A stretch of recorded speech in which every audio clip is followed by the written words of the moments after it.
tentou esquivar da pergunta, né? Não, da resposta. Não...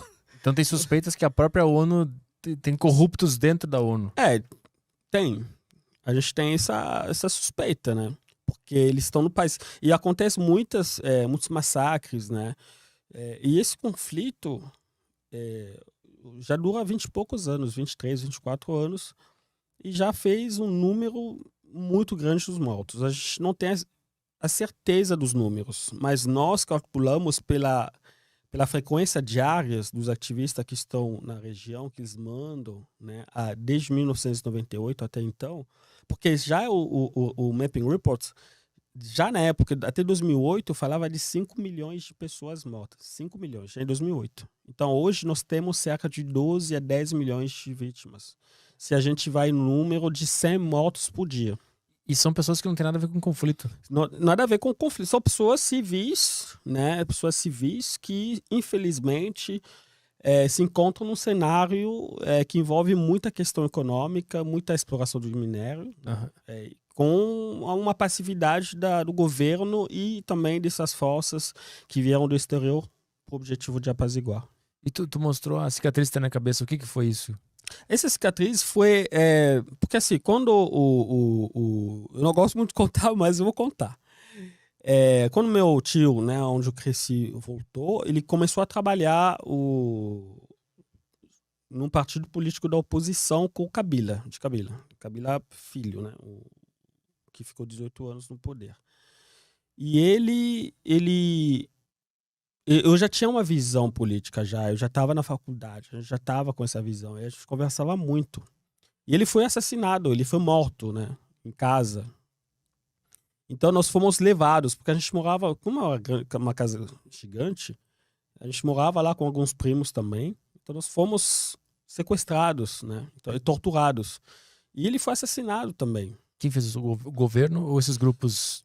Porque assim, é muito complicado. Na época de Mobutu, de Kabila, a maioria dos ditadores, eles usam muito o serviço secreto. O que, por exemplo, estou falando aqui agora, contar isso aí, se for num regime ditatorial, o cara pode chegar aqui e simplesmente me sequestrar, ser torturado. Se a gente estivesse ao vivo no Congo agora, isso ia acontecer? Acontecer com certeza, porque eles estão ouvindo, eles estão em qualquer lugar, você não imagina. Estão na faculdade, eles estão nas igrejas, eles estão nos ônibus, no metrô. Aqui eu percebo no mundo, o Brasil não é o mundo ocidental, mas que seja no mundo ocidental, na Europa, outros países, ou aqui talvez no Brasil, você não vê muita conversa nos lugares públicos. As pessoas não conversam entre si. Mas isso não acontece lá, por exemplo. Na nossa sociedade, você entra no ônibus, o cara solta um assunto, todo mundo comenta, não conversa. Né? A pessoa não fica no celular, não fica nessas coisas. Né? Então, o serviço secreto, ele age muito. Eu lembro quando eu estava na faculdade, o meu professor de geopolítica dizia uma coisa, que o serviço secreto, na forma do serviço secreto usado nos países de ditadura, é como o sangue no corpo do ser humano. Então, qualquer lugar que você pega um estilete, se passa, vai sair sangue. Então, essa infiltração do serviço secreto, você não sabe quem trabalha com quem. E quando é que tu teve noção de que isso acontecia? Porque eu imagino que até um determinado ponto, tu tava um pouco ingênuo, né? Tu não imaginava que eles estavam infiltrados em todos os lugares. Quando é que tu entendeu? Você começa a entender isso quando você abre os olhos, né? Quando você começa a ter essa noção de que, poxa, tipo, meu país é assim, você começa a pesquisar, conversar, trocar ideia com as outras pessoas, você começa a prestar mais atenção, a buscar, a fazer pesquisas, você vê que realmente já acontece e você estava fora desse contexto, né? E aí tu começa a desconfiar de todo mundo que tá perto. Isso, desconfiar e começar a ver, enxergar também outras pessoas vítimas dessas questões.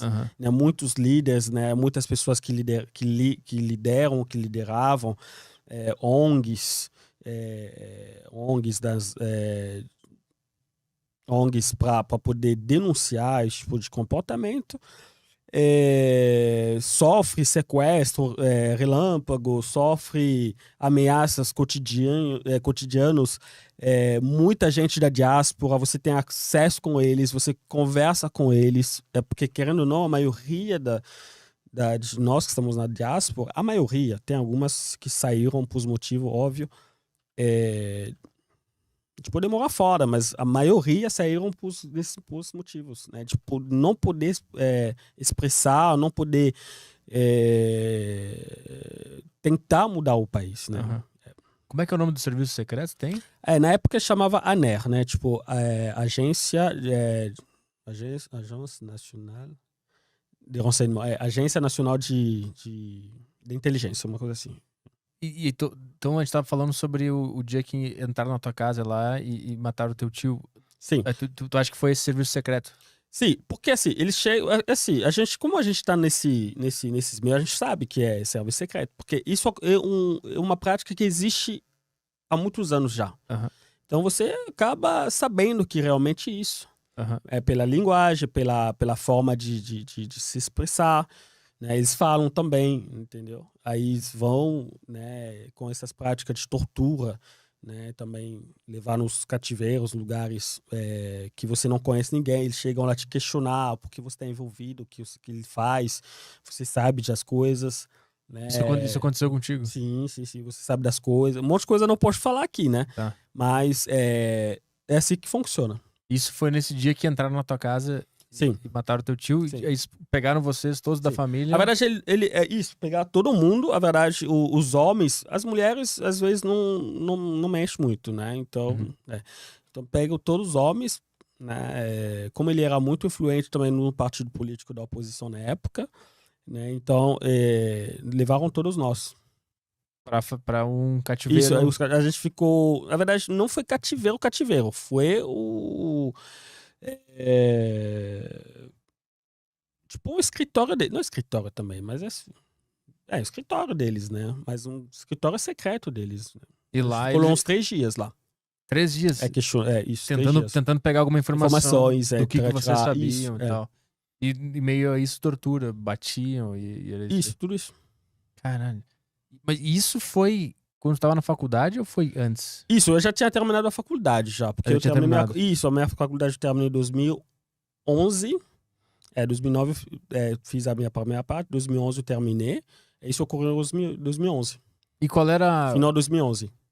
Quando tu, no meio da faculdade, que tu tem acesso àquele documento, tu vira um ativista, né? Isso, aí nesse meio mesmo, porque quando eu volto, 2009, aí eu faço 2 anos de pesquisa de mestrado, né, de pós, né, 2 anos depois lá, que esse sentimento começa a surgir, né, dentro de você, começa a aquecer. Aí você tem alguém da família que também, toda vez que ele fala, porque a gente chegava a conversar com ele, mas não muito, assim, porque não via interesse, na verdade, na gente, né, olha, mas só chamava atenção, nós vivemos num país que você, dessa geração, você precisa mudar as coisas. O legado que nossos pais, que os nossos avós deixaram para eles, que era para a gente continuar com esse legado, para não se envolver, né, para não ficar distraído, né, saindo com os amigos, né, tal.